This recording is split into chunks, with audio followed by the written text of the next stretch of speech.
diferentemente del resto de componentes, nos vamos a fijar únicamente en la primera columna de coeficientes calculados del arreglo de Horwitz. En esta columna observaremos los signos de cada uno de estos coeficientes y deberemos contar la cantidad de cambios de signo que estos coeficientes presentan entre uno y otro.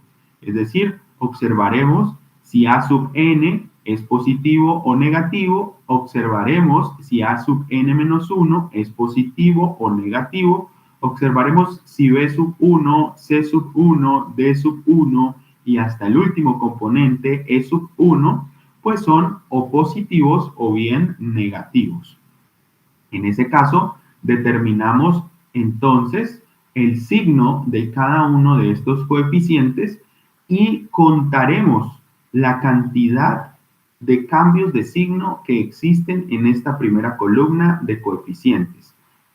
Si existe una cantidad de signos mayor a 0, una cantidad de cambios de signo mayor a 0, es decir, por ejemplo, un cambio de signo, 2 cambios de signo, 3 cambios de signo, entonces nosotros inmediatamente, al menos con un único cambio, determinaremos que el sistema es inestable en lazo cerrado. Repito, determinaremos que el sistema es inestable en lazo cerrado.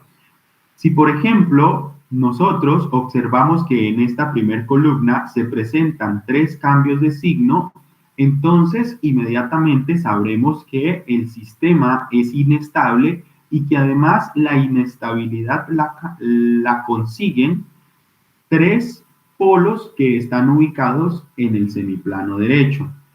Si, por ejemplo, esta primera columna tiene un único cambio de signo, inmediatamente determinaremos que el sistema es inestable y que aquella inestabilidad la causa un único polo. Es decir, que la cantidad de cambios de signo en esta primera columna representa la cantidad de polos que causan la inestabilidad del sistema, es decir, la cantidad de polos que se ubican en el semiplano derecho del eje real. Sin embargo, el criterio de estabilidad de Horwitz no indica en qué punto preciso se encuentran los polos, bien sea los polos estables o los polos que causan la inestabilidad.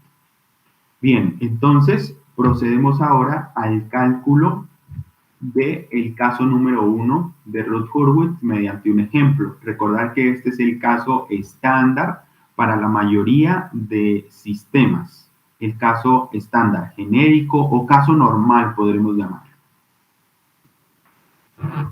Bueno, preguntas hasta allí. ¿Preguntas? Germán, ¿quieres mencionar? Sí, con respecto a las otras filas del arreglo, no importa si cambian de signo o simplemente es cuestión de la primera. Sí, señor. Solamente sí. Únicamente se utiliza la primer columna. Únicamente se utiliza la primer columna, Germán. Esa columna es la que, digamos, utilizaremos para determinar la estabilidad del sistema en lazo cerrado. El resto de columnas, digamos que ayudan al cálculo de esa columna principal de coeficientes, pero el resto de columnas no se utilizan. ¿Listo? Para determinar la estabilidad o alguna otra propiedad, no se utiliza. ¿Alguna otra inquietud hasta el momento?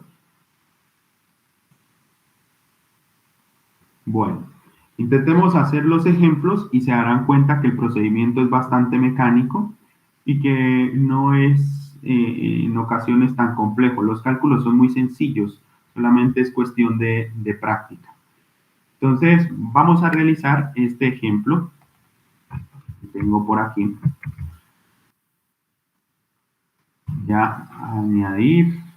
Ahí están viendo mi pantalla, ¿cierto? Sí. Muy bien. Y añadiré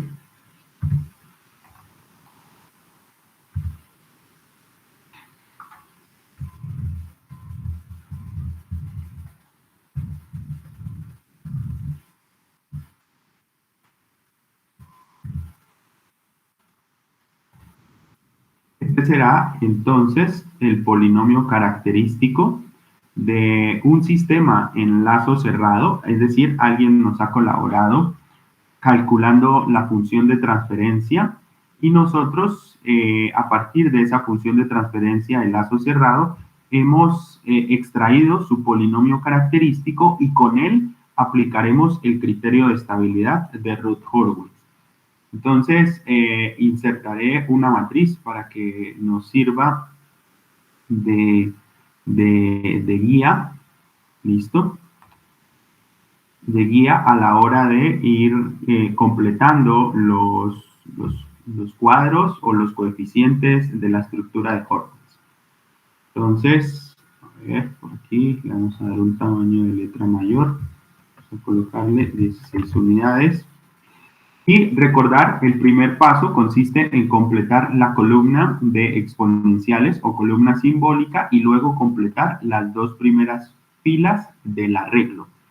Entonces, completaríamos con S al cubo, ¿cierto? En orden descendente del exponencial mayor al exponencial menor, S cuadrado, luego S a la 1, y luego S a la 0. Entonces le voy a añadir aquí S a la 0 para que todo se encuentre. Y este, coloquémosle S a la 1 para que haya la diferencia.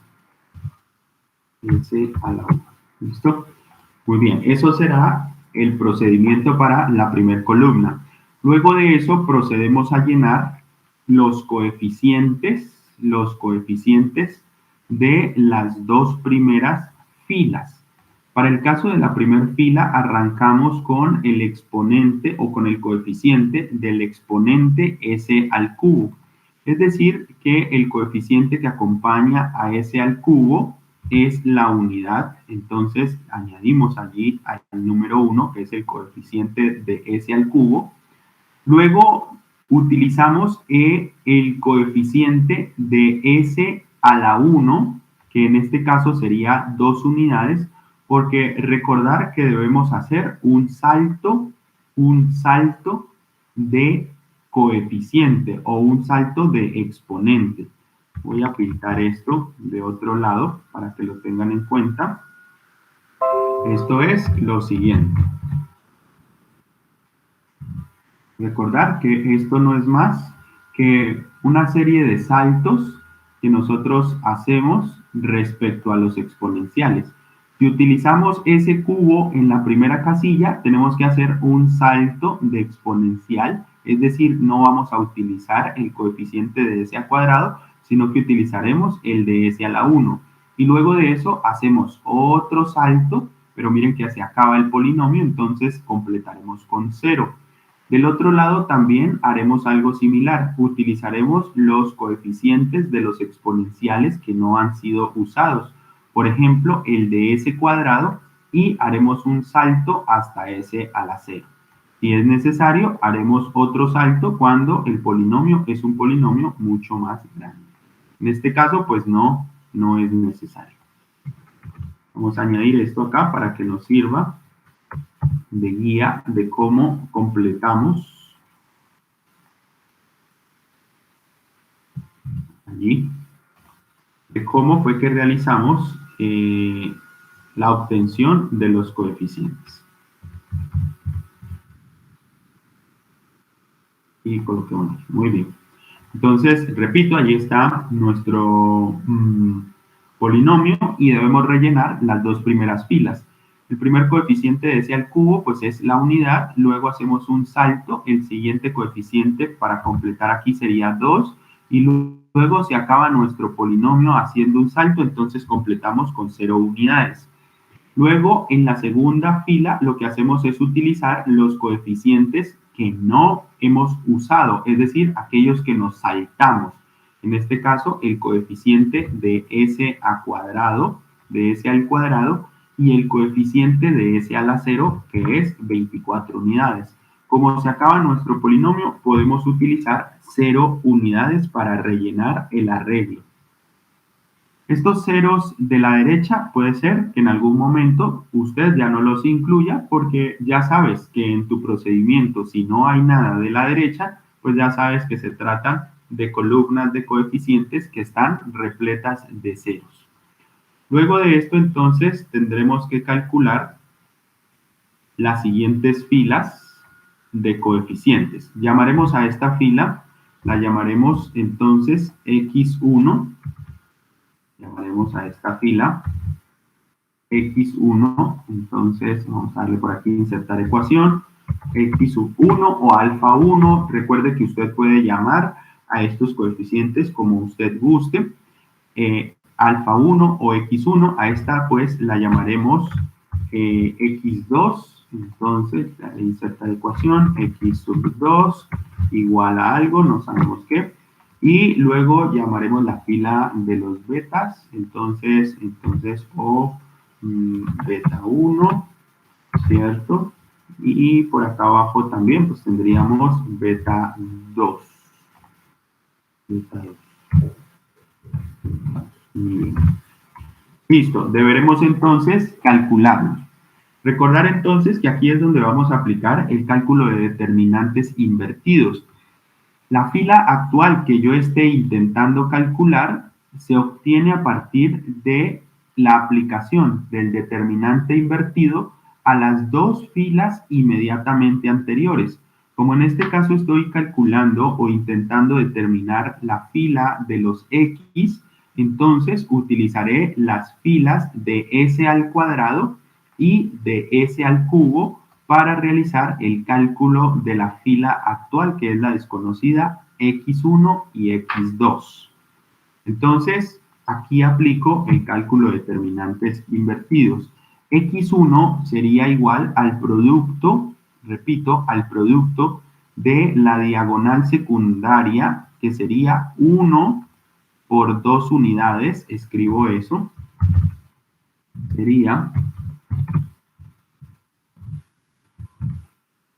1 por 2 unidades, mire, la matriz de 2 por 2 que se forma encima de ese elemento que estoy calculando, 1 por 2, menos el producto de la diagonal principal, que sería 1 por 24, menos 1 por 24.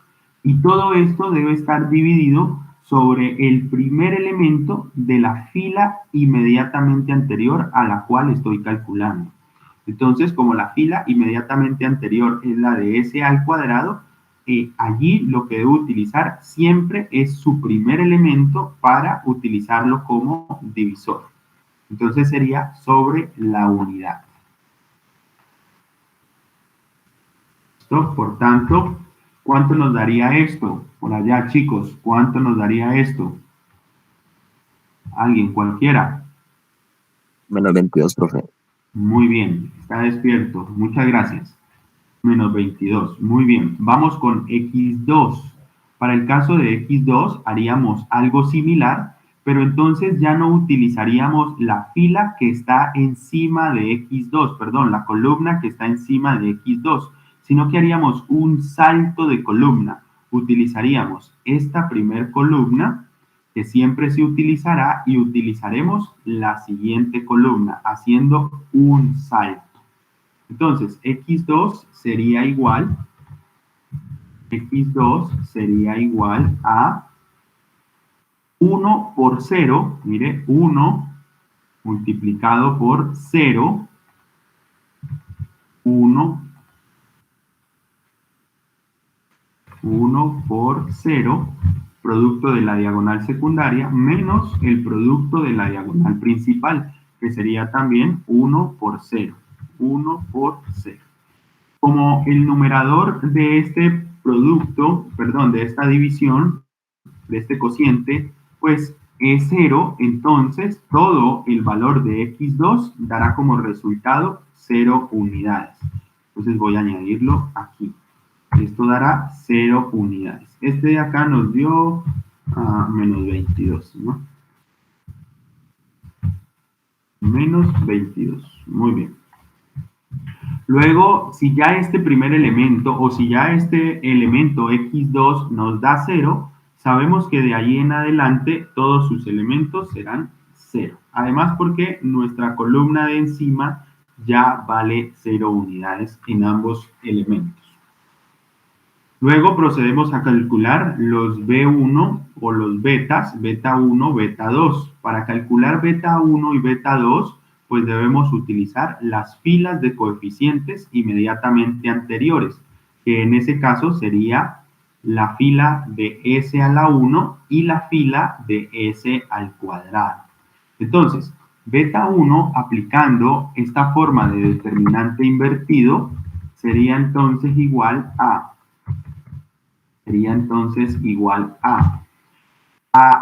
x1 por 24, entonces x sub 1 por 24, cierro allí, menos el producto de la diagonal secundaria, dése cuenta, x1 por 24, menos el producto de la diagonal principal de las dos filas inmediatamente anteriores, que sería 1 por x2, menos 1 por x sub 2.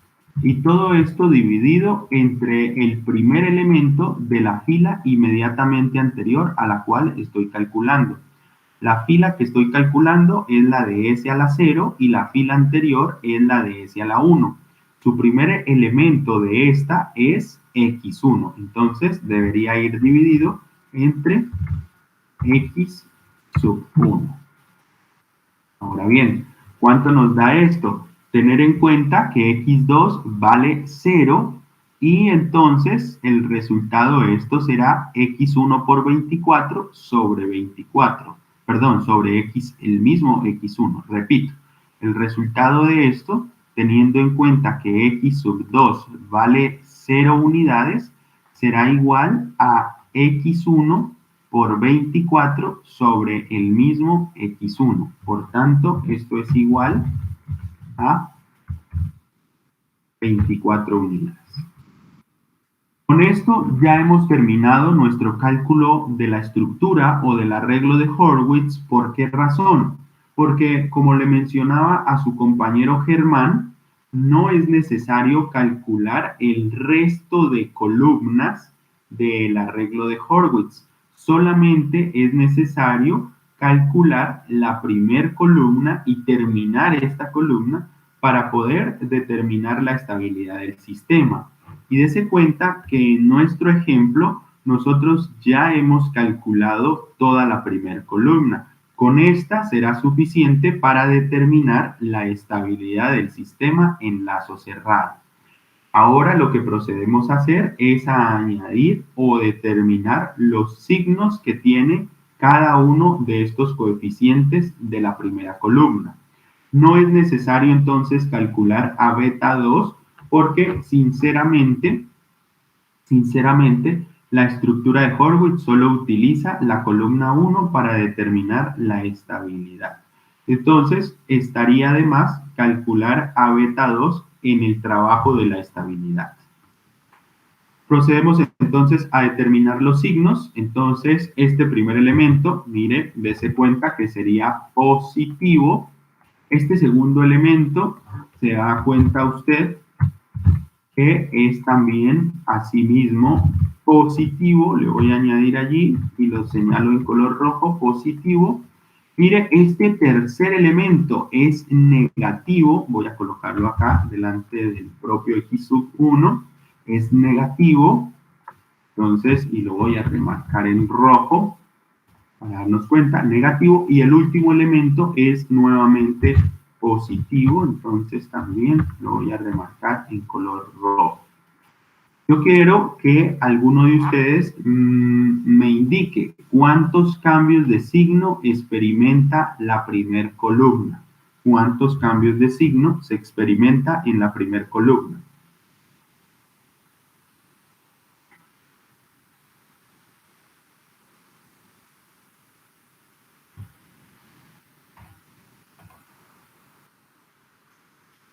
Dice su compañero, mire, hay dos cambios de signo, es correcto, mire, por aquí tenemos un cambio de positivo a negativo y luego hacemos otro cambio en esta columna de negativo hasta positivo.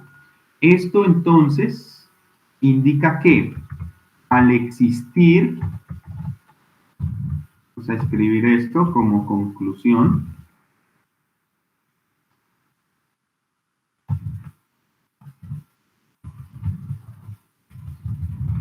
al existir cambios de signo,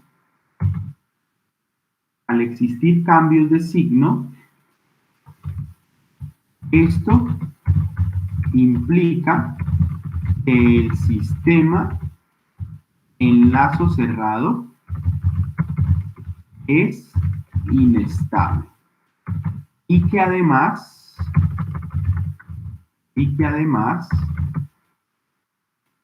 al poseer dos cambios de signo,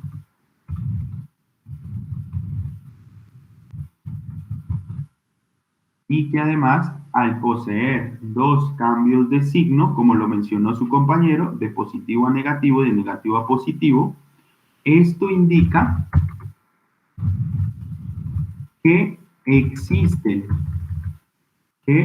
sistema posee dos polos que causan su inestabilidad.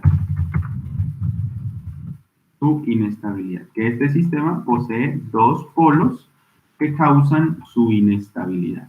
Es decir, con al menos un cambio de signo ya sabemos que el sistema es inestable, pero la cantidad de cambios de signo en esta primera columna determina la cantidad de polos que son los causantes de la inestabilidad. Para que este sistema fuese estable, entonces, o bien todos estos signos de la primera columna deben ser positivos o todos negativos. ¿Preguntas hasta allí?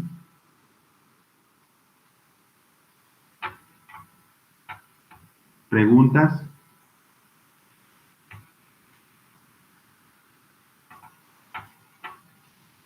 Listo, vamos a continuar.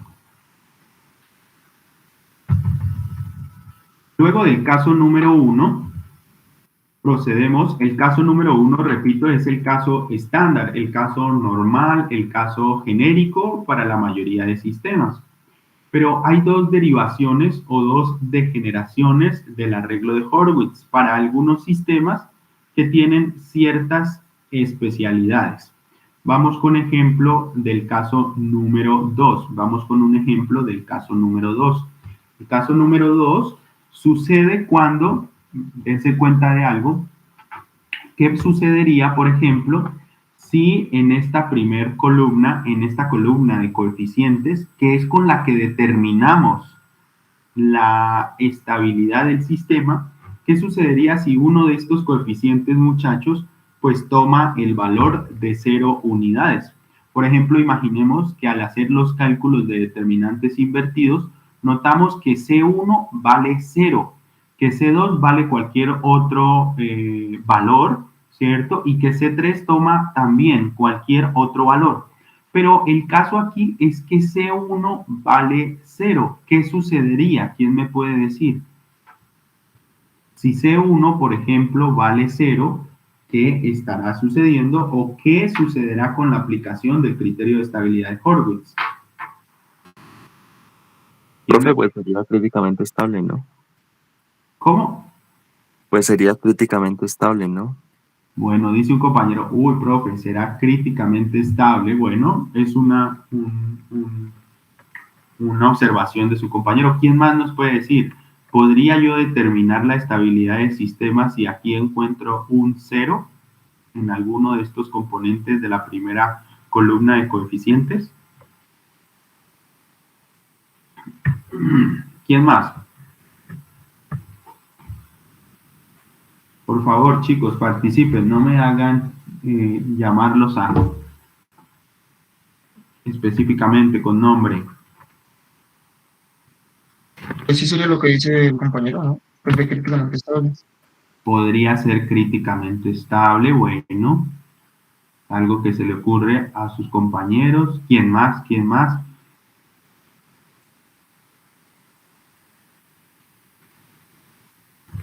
Bueno, la situación es la siguiente. El criterio de Horwitz digamos que se basa en el conteo de cambios de signo. Si alguno de estos elementos de la primera columna vale 0, entonces el 0 es neutral ante el signo. Es decir, ese coeficiente que vale 0, pues no sabremos si es en realidad negativo o positivo. Por tanto, no podría concluir acerca de la estabilidad del sistema. Entonces Horwitz nos dice, ojo, cuando encuentres un 0 en la primera columna, no quiere decir que no se le pueda determinar la estabilidad del sistema, ni que mucho menos el sistema es inestable. No puedes decir nada de eso, y mucho menos puedes decir que el sistema es críticamente estable. Eso no es así. El criterio de estabilidad de Horwitz dice, oiga, cuidado, si le aparece un 0 en la primera columna, usted lo que va a hacer antes de indicar o de concluir algo acerca de la estabilidad es aplicar un preprocedimiento de derivación del criterio de Horwitz para poder concluir acerca de ese coeficiente y por ende determinar si el sistema es estable o inestable.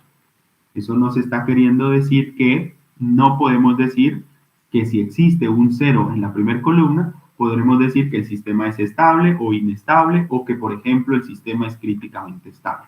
Nos dice el criterio, no señor, no puedes concluir nada acerca de la estabilidad, tienes que aplicar una derivación de mi procedimiento. Entonces vamos a ver esa derivación del procedimiento de Horwitz, caso número 2. Entonces, miren, vamos a utilizar este sistema de ejemplo donde ya alguien nos ha colaborado calculando la función de transferencia del sistema y adicional a esto, pues nos ha colaborado también calculando el polinomio característico del lazo cerrado y además se ha organizado en orden descendente según sus exponenciales. S cuadrado, S cubo, S2, S1, S a la 0. Entonces, iniciamos el procedimiento de Horwitz tal cual. Allí no vamos a inventarnos nada hasta llegar a esa situación en que nos encontremos un 0 en la primera columna. Para eso insertaré entonces la tabla. Por aquí. Muy bien. La primera que es la casilla repito, de los exponenciales. Entonces añadamos los exponenciales como primer paso. S a la 4, luego S al cubo en orden descendente, luego S a la 2, luego S a la 1, y luego esto es S a la 1, para que quede claro, y acá abajo esto sería S a la 0, que vale 1. Muy bien. Esto sería la primera parte de la columna simbólica del arreglo de Horwitz, y luego de eso lo que vamos a hacer es rellenar, recuerden, las dos primeras filas de la matriz de Horwitz utilizando los coeficientes de estos exponenciales. Entonces, vamos a ver cómo es que hacemos este cambio esta obtención de los coeficientes. Este es nuestro polinomio y empezaríamos haciendo la selección, ¿cierto?, de el primer coeficiente, que es el de S a la 4, hacemos un salto, luego el coeficiente de S a la 2, luego hacemos otro salto y utilizaremos el coeficiente de S a la 0. Mire que allí ya se acaba nuestro polinomio, entonces por acá ya vendríamos a utilizar 0 unidades. Para la siguiente fila utilizaremos los coeficientes que no utilizamos, entonces utilizaríamos el coeficiente de s al cubo, hacemos un salto, utilizamos el coeficiente de s a la 1, hacemos un salto y se acaba nuestro polinomio y utilizamos 0 unidades. Esto sería la forma en que seleccionamos los coeficientes que utilizaremos para rellenar las dos primeras columnas del arreglo de Horowitz. Ahí está. Entonces, utilicemos esta información. El primer elemento sería el coeficiente de s al cuadrado. Entonces, sería el número 1. Luego, el siguiente elemento sería el coeficiente de s a la 2, que sería 2. Y luego, el último coeficiente, que sería el de s a la 0, que vale 3. De ahí en adelante, en una próxima columna, yo puedo rellenarla con 0 porque se acaba nuestro polinomio. Pero bien, cuando ya hemos hecho varios ejercicios, nos damos cuenta que en la mente podemos llevar esa columna de ceros. Luego tenemos la siguiente fila, que la completaríamos con los coeficientes de los exponenciales que no hemos utilizado, que sería 1 de s al cubo, que sería 2 de s a la 1 y 0 porque ya se nos terminó nuestro polinomio. 0 porque ya se terminó nuestro polinomio. Ahora entonces, hecho esto, las dos primeras filas deberemos entonces completar las filas restantes de coeficientes. Por ejemplo, deberemos de calcular x sub 1, deberemos de calcular a x sub 2, ¿cierto? Y x3.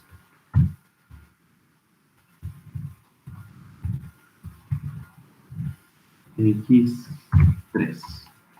Para acá abajo también esta será la fila de los betas, entonces beta 1, ¿cierto? Luego tendremos a beta 2 por aquí. Por acá podemos llamar un beta 3. ¿Qué pasó? Beta 3. Vamos a ver. Y por acá hagamos otro, llamémoslo de cita. Entonces llamémoslo, sí, para no complicarnos. Cita sub 1. Cita sub 2 sería esto. Y cita sub 3, pero ya sabemos que es posible que no los vamos a utilizar, pues, para completar la primera columna del arreglo de Horowitz.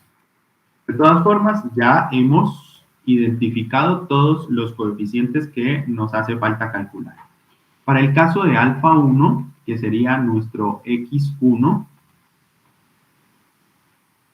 bien, se debería aplicar entonces el cálculo del determinante invertido para las dos filas anteriores a la cual voy a estar calculando. Como estoy calculando la fila de x1 o de alfas, como quieran llamarlo, yo debo utilizar las dos filas inmediatamente anteriores para el cálculo de la fila actual. Entonces utilizaré la fila de s cubo y la fila de s a la 4. La fila de s a la 4. x1 entonces sería igual al producto de la diagonal secundaria, que sería 1 por 2 menos 2 por 1. Entonces vamos a anotar eso. Esto sería, repito, 1 por 2 menos 2 por 1. Menos 2 por 1. Cierro y todo dividido entre el primer elemento de la fila anterior, que sería este elemento que vale 1. Entonces, dése cuenta que esto da como resultado,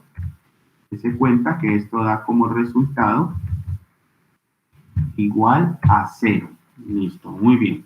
Vamos con x2. El caso de x2 se calcularía como 1 por 3, entonces sería 1 por 3 1 por 3, producto de la diagonal secundaria. Recuerde que hago un salto de columna. Antes utilicé esta columna de los 2. Ahora estoy utilizando la columna del 3 y el 0. Sería entonces 1 por 3 menos 0 por 1.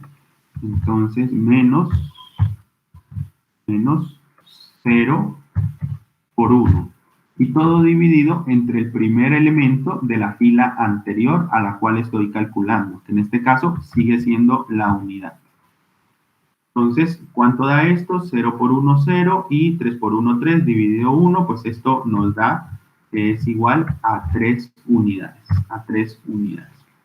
Dese cuenta entonces que cuando empecé a hacer el cálculo, me doy cuenta que este primer elemento que estoy calculando como x1 es un elemento que me da 0, pero que si continúo con el cálculo de esa misma fila, me doy cuenta que esa fila no da 0 toda en su totalidad. Es decir, no tengo 0 para x1, no tengo 0 para x2, no tengo 0 para x3. Para el único que tengo 0, o bueno, en este caso, es 0 para la columna número 1, para el elemento de la columna 1. Eso entonces es un problema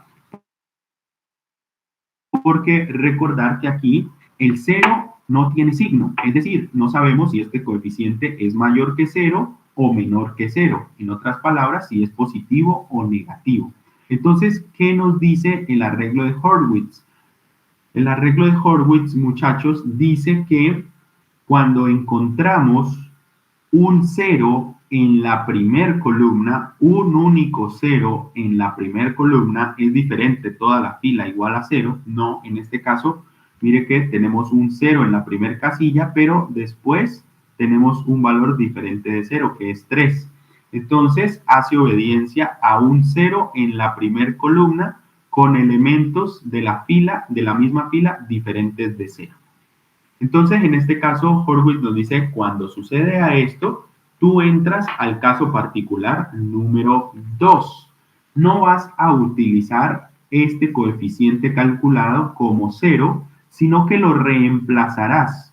Lo reemplazarás por un valor simbólico, por una variable simbólica que puedes llamar, por ejemplo, epsilon, y esa epsilon será un número pequeño pero positivo. Es un número muy pequeño que tiende a 0 por la derecha, es decir, positivo pero bastante pequeño. Asumiremos que epsilon entonces reemplazará al 0 y que epsilon es positivo, pero bastante pequeñito, bastante pequeñito. Y continuaremos los cálculos de manera normal, común y corriente, dice Hurwitz. Vamos entonces nosotros a aplicar este criterio. Entonces dice, no utilices 0 aquí, dice Hurwitz, vas a hacer lo siguiente.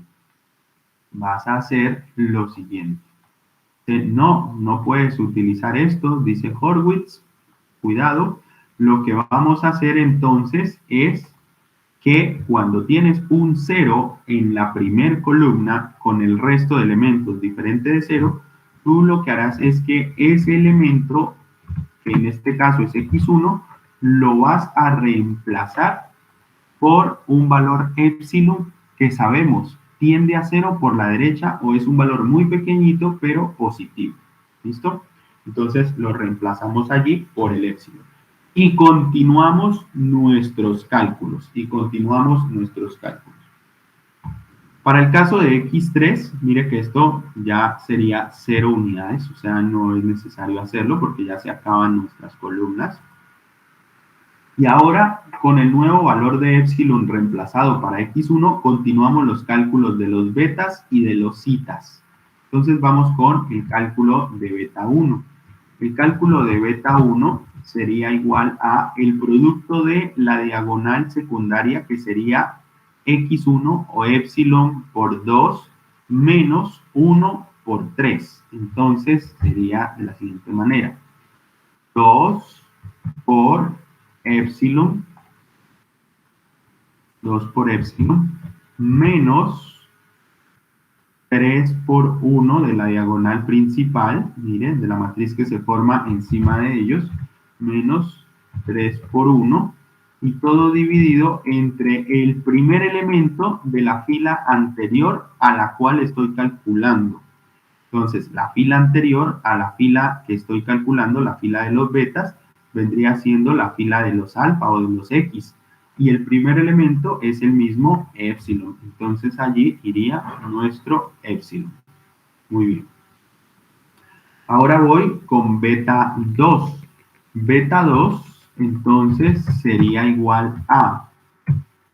Beta 2 sería igual a el producto de este X1 de la diagonal secundaria por 0, épsilon por 0, menos el producto de la diagonal principal, que sería 0 por 1. O sea que, para que esto quede allí, esto sería, era épsilon. Sería épsilon por 0 menos 0 por 1. 0 por 1, cierro, y todo dividido entre el propio épsilon.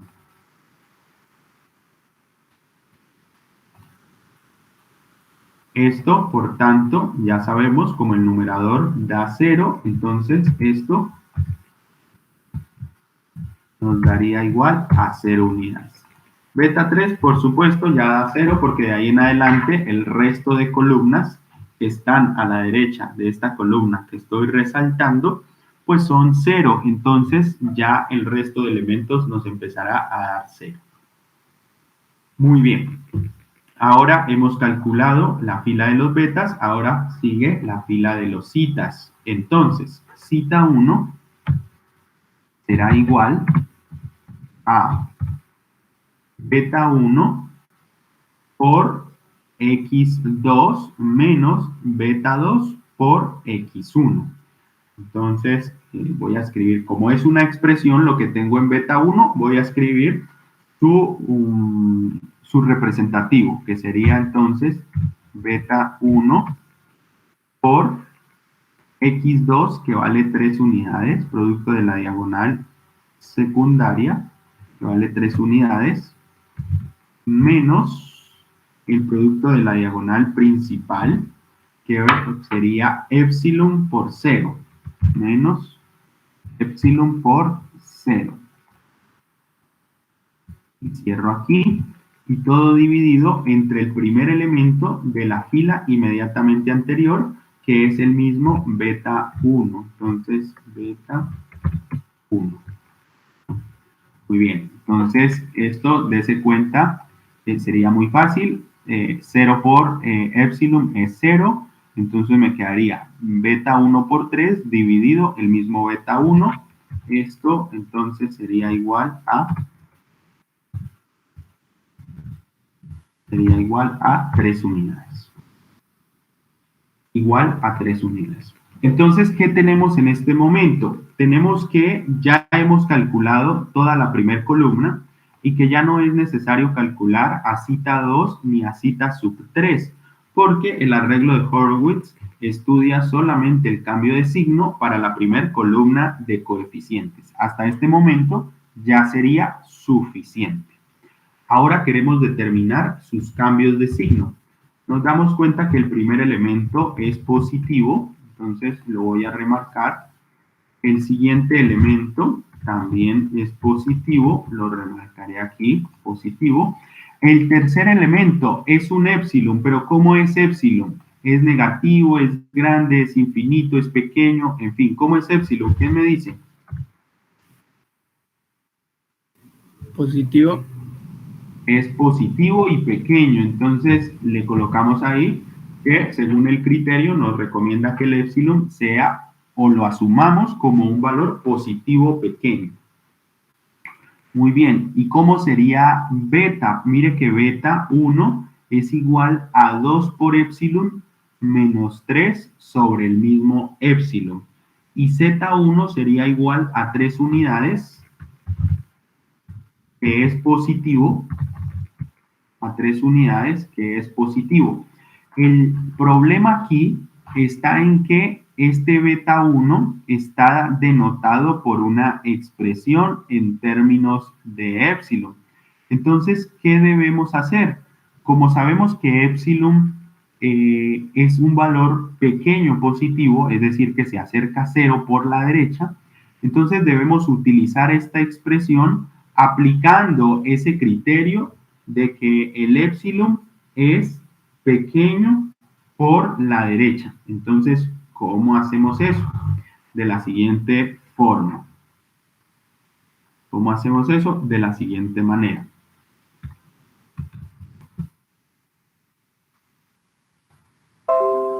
Aquí lo que vamos a hacer es estudiar ese componente que ha quedado en términos de el épsilon, que sería 2 veces por épsilon menos 3 sobre épsilon. Mírelo aquí en esta imagen que yo acabo de copiar en la pantalla. 2 épsilon menos 3 sobre épsilon. Lo que hacemos allí es extraer esa expresión que está en términos de épsilon y aplicarle el límite cuando épsilon tiende a 0 por la derecha. Cuando épsilon tiende a un valor muy pequeño, positivo. Aplicamos el límite a esa expresión. Si hacemos que épsilon tienda a 0 aplicando el límite, entonces nosotros obtendríamos que en el denominador tendríamos 0 unidades. El producto de 2 por épsilon, siendo épsilon muy pequeño y positivo, daría prácticamente 0 unidades, y que al restarlo contra 3, pues tendríamos que en el numerador un resultante de menos 3 unidades.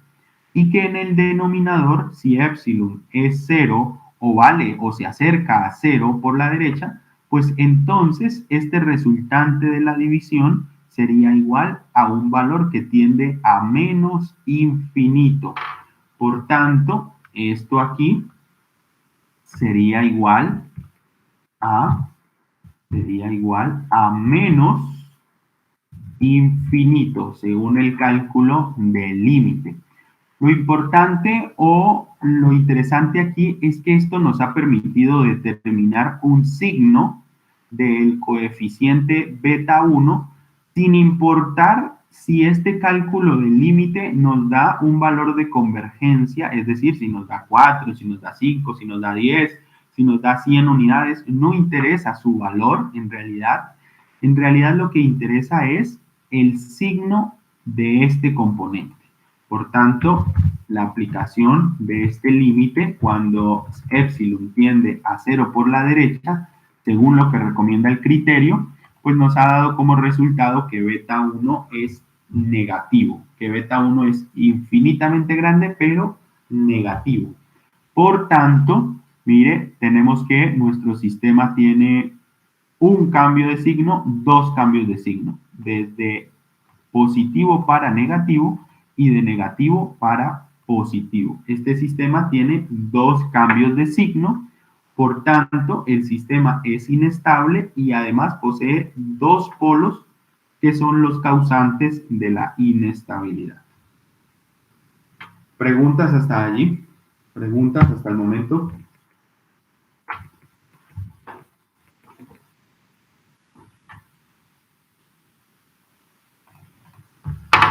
¿Qué tal este ejercicio? Andrés Felipe, ¿me escucha? Andrés Felipe Huitrón.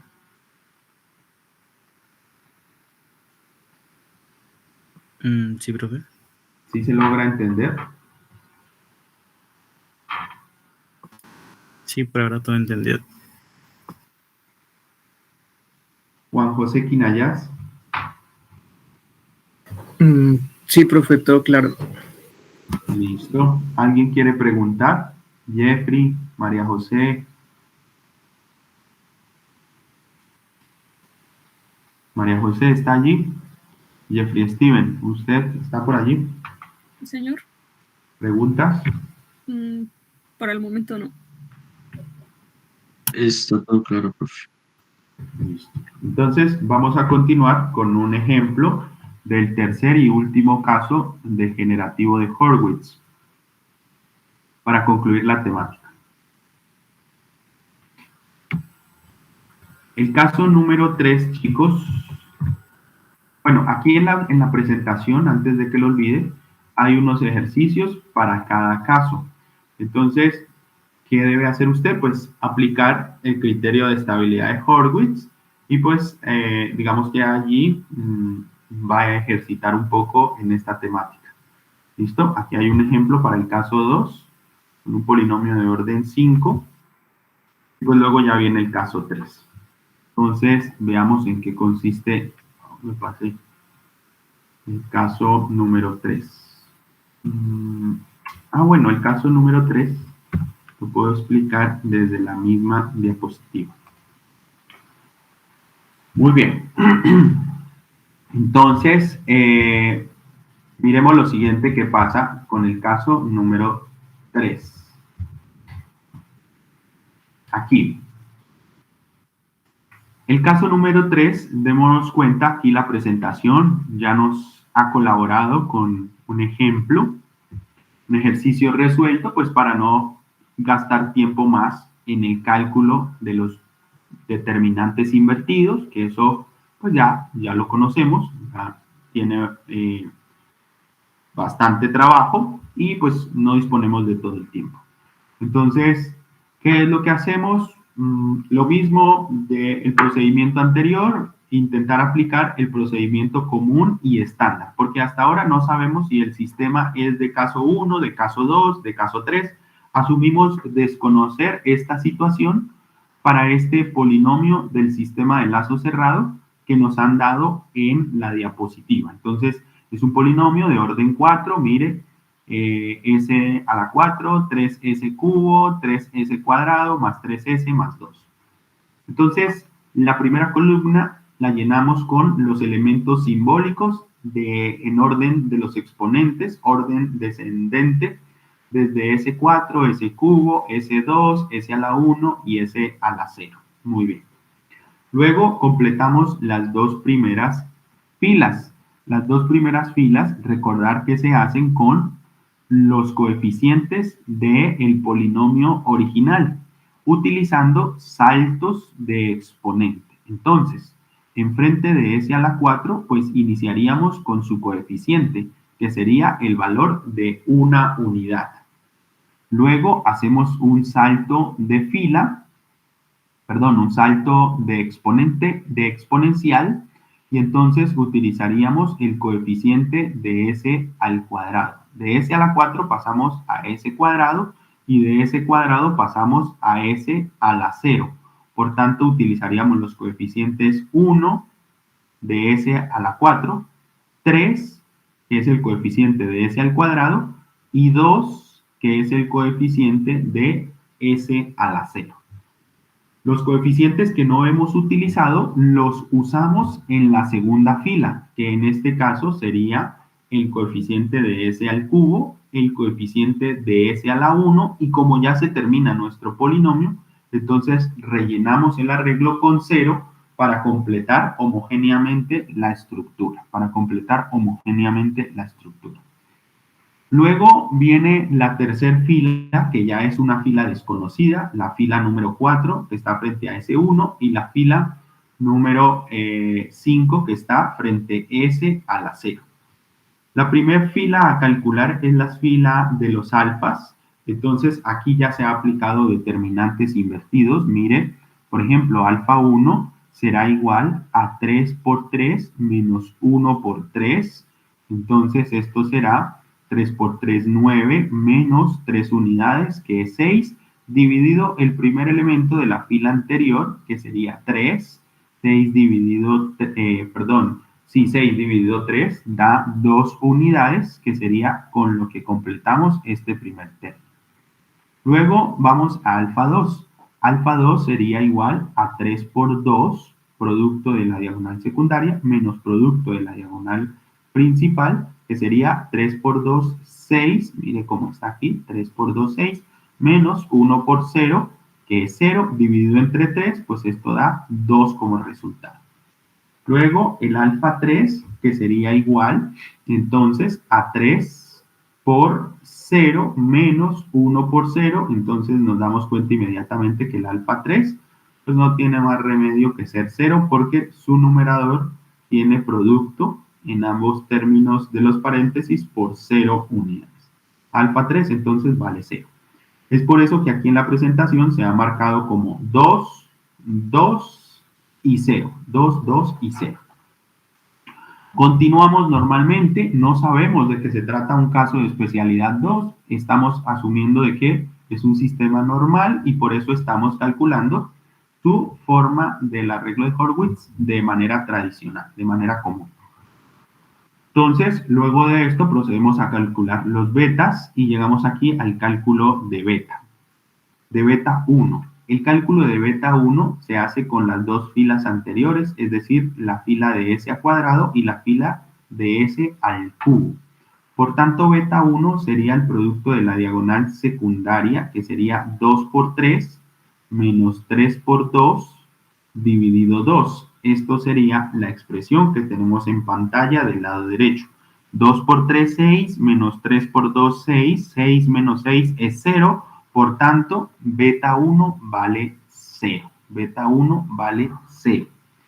Muy bien, si beta 1 vale 0, yo debo observar que ya me está sucediendo el caso número 2 de Horwitz, pero voy a observar si también beta 2 vale 0 o beta 2 es diferente. Si beta 2 es diferente de 0, entonces me quedaría con el caso 2, pero si beta 2 es distinto de 0, entonces utilizaría el caso 3.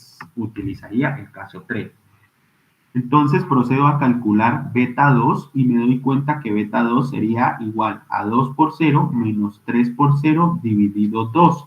Por tanto, beta 2 y beta 3 serían igual a 0. Es decir, que tengo toda una fila, no solamente el primer elemento de la primera columna, sino toda la fila repleta de ceros. Allí el arreglo de Horwitz me dice deténgase porque ha llegado a un caso particular de mi criterio de estabilidad. Entonces debes utilizar el caso 3 o de generación número 3 para poder continuar. ¿Qué se hace cuando encontramos una fila repleta de ceros? No puedo continuar porque de ahí en adelante pues todo me dará 0. Si hay ceros en toda una fila, el resto de cálculos dará 0. Entonces Horwitz dice, no, no, no, señor, no debe hacer eso. Lo que debe hacer es lo siguiente. Usted va a formar un polinomio con la fila inmediatamente anterior a la fila de ceros. Repito, usted debe formar un polinomio con la fila inmediatamente anterior a la fila de ceros. Entonces voy a copiar esto por acá hasta otro espacio para poder ver mejor. Observemos por acá.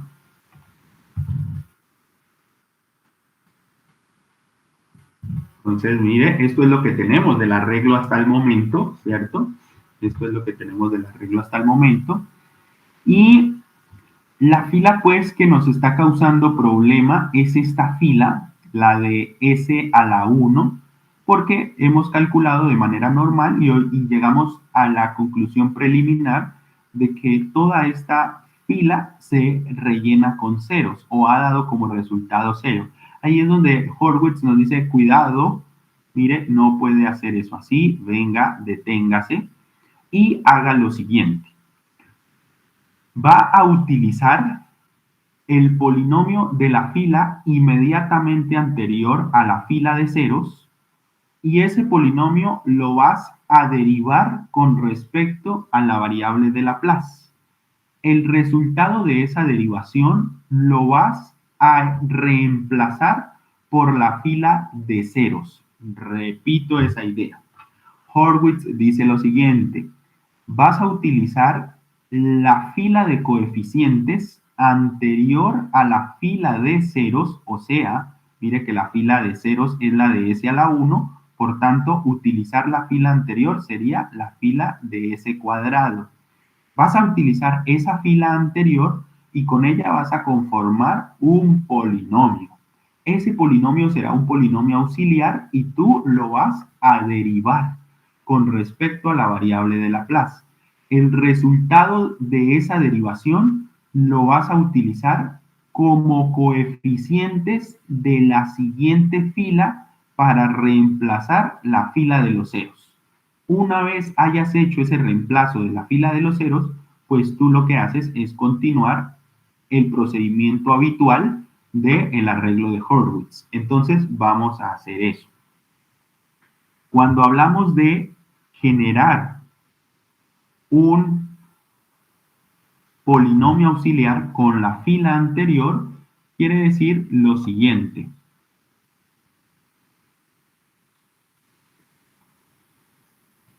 Quiere decir que nuestra fila de problema, mire, nuestra fila de problema, en este caso, nuestra fila del inconveniente es esta fila de ceros, que es la fila de S a la 1. Ya sabemos que todo nos dio 0.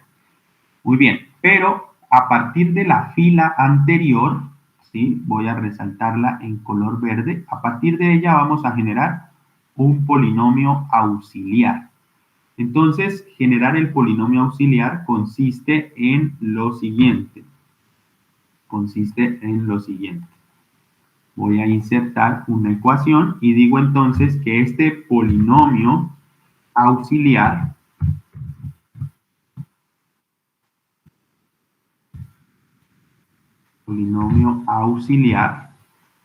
es un polinomio que depende de la variable s de Laplace. Voy a darle un poco más de tamaño para que observen este polinomio. Será entonces igual a. ¿Qué pasó? Igual a. Muy bien. Igual a 2 por s cuadrado. Mire que la fila anterior inicia con s al cuadrado y tiene los coeficientes 2, 2 y 0. Entonces, haría ese polinomio auxiliar como 2 por s al cuadrado, 2 por s al cuadrado, más hago un salto de exponente, es decir, no utilizo 2 por s a la 1, sino que hago un salto de exponente. Si estoy en s cuadrado, pues utilizaré s a la 0.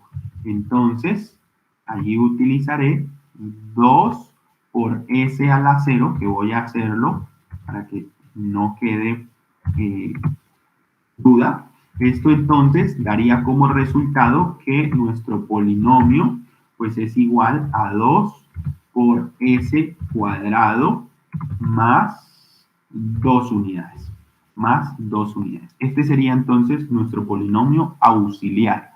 Dese cuenta que no he utilizado el polinomio auxiliar con exponentes consecutivos, es decir, 2s cuadrado más 2s a la 1 más 0s a la 0. No, señor. Lo que he hecho es un salto de exponente empezando por el exponente que está justo en esa misma fila auxiliar. Entonces sería 2 por s cuadrado, siendo s cuadrado la fila auxiliar, más el salto de exponente, que sería 2, el otro coeficiente, por el salto de exponente, que no sería s a la 1, sino s a la 0. Por tanto, este es nuestro polinomio auxiliar. El arreglo de Horwitz en este momento dice, toma ese polinomio auxiliar y derívalo.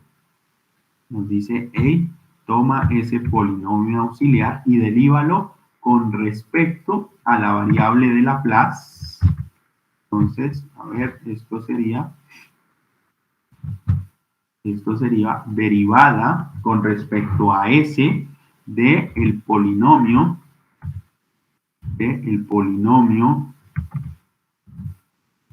auxiliar de s, que es el que debemos nosotros derivar.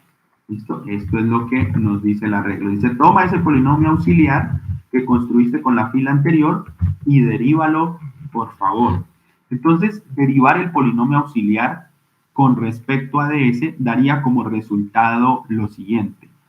2 por 2 sería 4s a la 1, que debo hacerlo, 4s a la 1 más la derivada de una constante que vale 0 unidades. Ahora dice el arreglo de Horwitz, o el caso 3 de Horwitz. Dice, toma a ese polinomio resultado de la derivación y reemplázalo donde estaba la fila de ceros.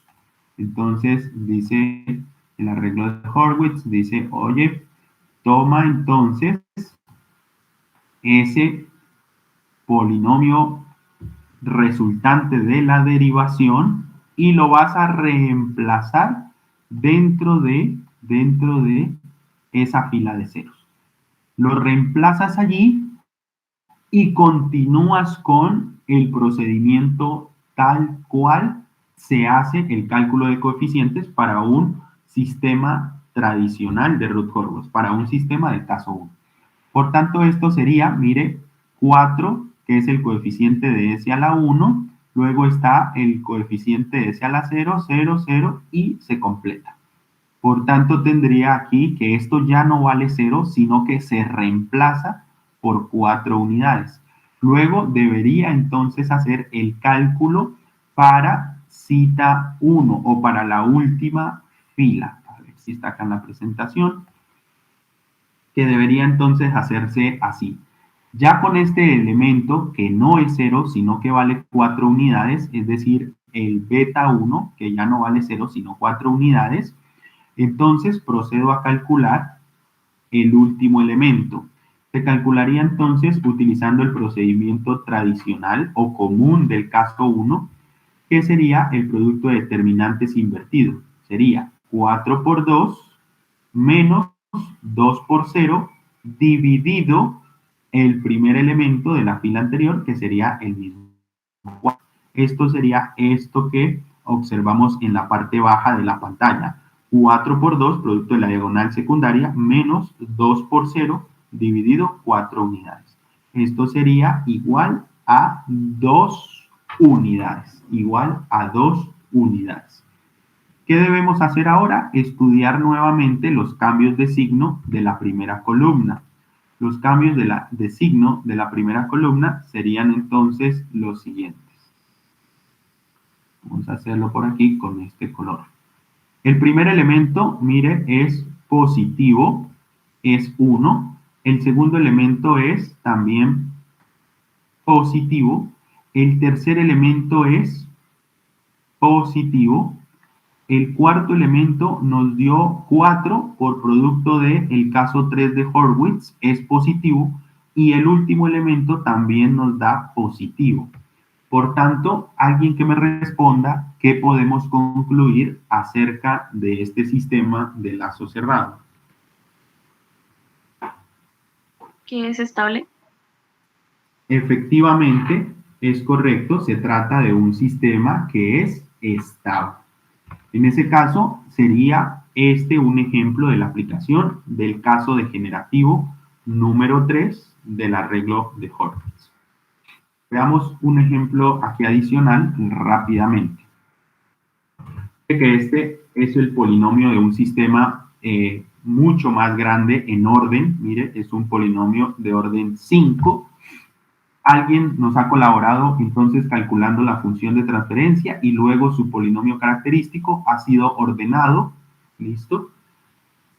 Cumple, está manito arriba, ok, cumple con todos sus coeficientes o sus exponenciales completos, en fin. Ahora hago la estructura o la columna de elementos simbólicos desde S a la 5, S4, S3, S al cuadrado, S a la 1, S a la 0 y completo sus dos primeras filas con el coeficiente de S a la 5 que vale 1, mire.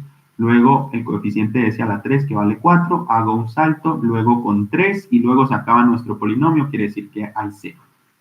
Y en la siguiente fila utilizo los elementos que no he utilizado, que es el coeficiente de S a la 4, el coeficiente de S al cuadrado que es 24 y el coeficiente de S a la 0 que es 63.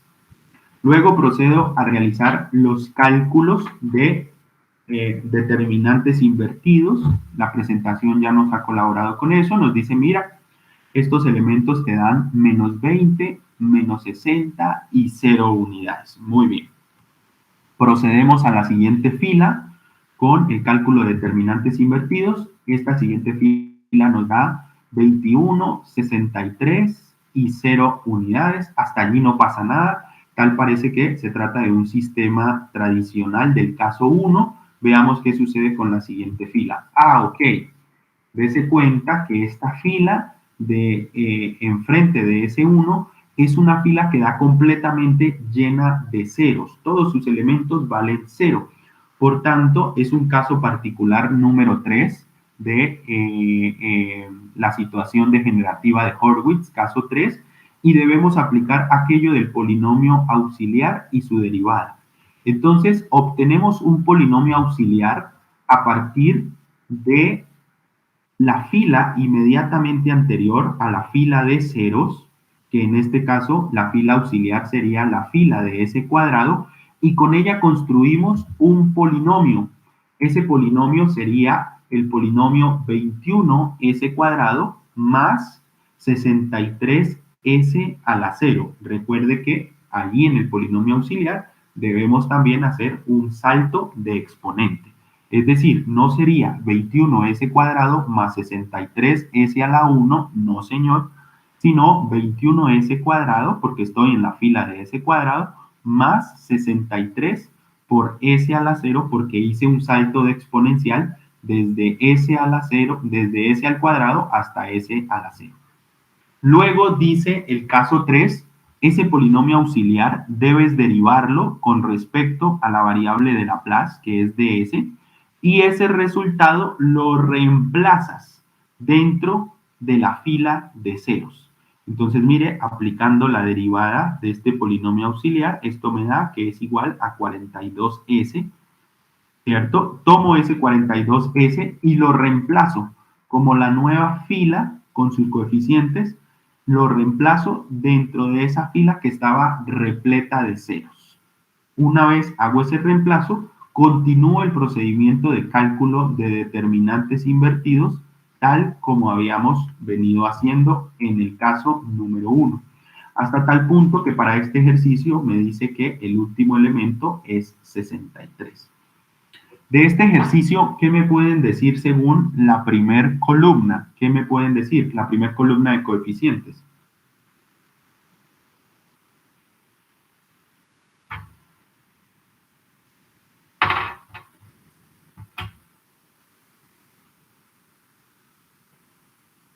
¿Qué me pueden decir? Cualquier persona.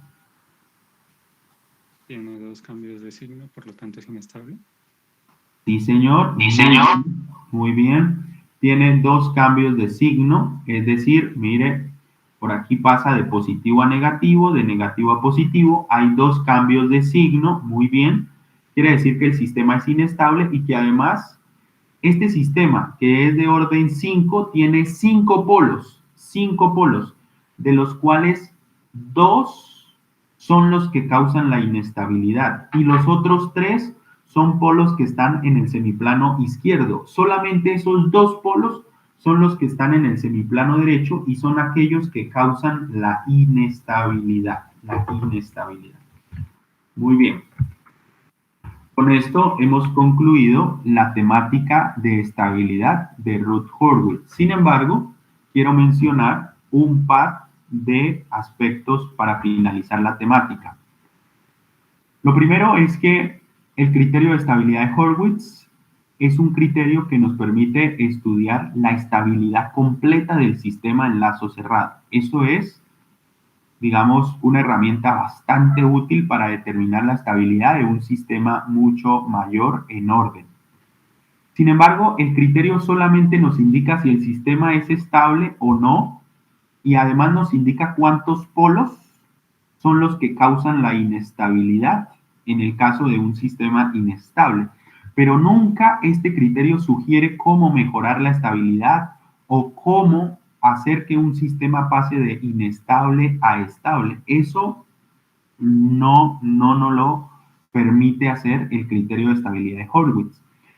Sin embargo, el criterio de estabilidad de Hurwitz es posible utilizarlo para determinar qué efectos surten ciertas variables o parámetros que le incluyamos a nuestros sistemas, como por ejemplo ganancias de control. Entonces, imagínense imagínense que tenemos un sistema de lazo cerrado cuando hemos aplicado un controlador K. Un controlador K simplemente es una ganancia K. Determinamos su función de transferencia de lazo cerrado, que es la que vemos en pantalla. Luego calculamos su polinomio característico, que es el que encontramos en la parte baja. Y con ese polinomio característico podemos aplicar el criterio de estabilidad de Routh-Hurwitz y ese cálculo de coeficientes nos quedará en términos del controlador K. Por tanto, podremos nosotros saber en qué momentos o en qué valores de K nuestro sistema será estable. En qué momentos de K nuestro sistema será estable. Eso permite entonces estudiar hasta dónde será posible añadir un controlador como ganancia K para que nuestro sistema continúe siendo estable o pase a ser inestable. Entonces, es un estudio adicional que puede darnos la herramienta de estabilidad de Routh-Hurwitz. Para eso, entonces, yo les pido a ustedes realicen este ejercicio que está en pantalla y que además realicen este otro ejemplo donde tiene un sistema GDS aplicado un controlador y un lazo cerrado un tanto más complejos. Y nos dice, observe bajo qué valores de K y A el sistema es estable y qué valores no deberías utilizar de K y A porque haces que el sistema se convierta en inestable. Miren, eso sí es una funcionalidad adicional del criterio de estabilidad de Hurwitz, que te permita decir, mira, si añades este parámetro K y este parámetro A, entonces hasta cierto punto de esos valores tú puedes seleccionarlos a K y a A, pero si te pasas de allí, el sistema se convierte en inestable. Entonces es una funcionalidad adicional del criterio de estabilidad de Hurwitz que pido que ustedes lo experimenten. Muchas gracias.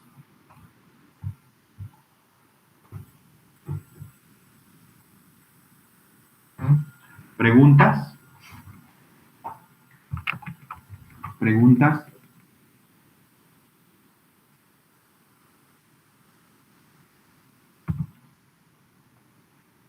Muchachos, ¿preguntas?